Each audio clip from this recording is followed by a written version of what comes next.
to talk about the American dream. Achievable or not? Let's find out.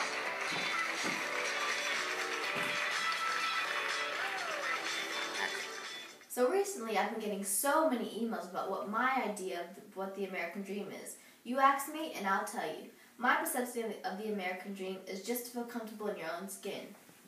Okay? In my opinion, many people have not been able to achieve the American dream.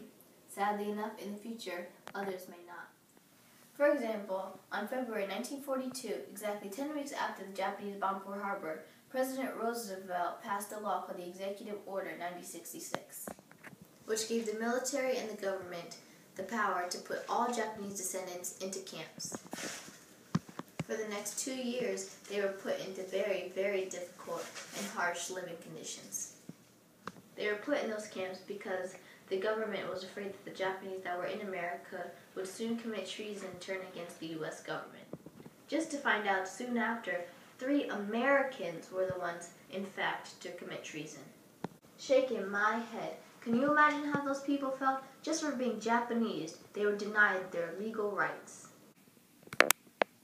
For several years, they have been denied their basic rights. So tell me, how could you feel comfortable in your own skin when you've been lynched, raped, and plain disrespected just for being black?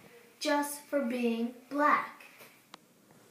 But it doesn't stop there with the Japanese. African Americans get discriminated against as well. An example of black discrimination was in the case of Trayvon Martin, a young African American boy who was walking home in his neighborhood with his hood over his head. While he was walking, he was being followed by a local neighborhood watch patrolman named George Zimmerman. Zimmerman claimed he was suspicious, that's why he shot Martin.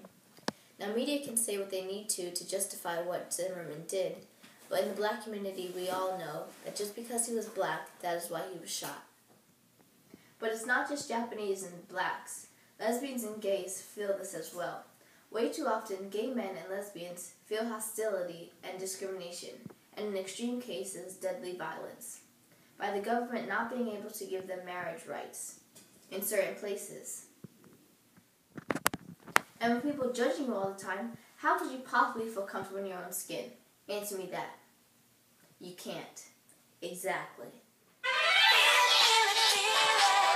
Well, that's all for the end of this show. Is the American dream feeling comfortable in your own skin? The world may never know. Well, stay tuned for next season. Goodbye.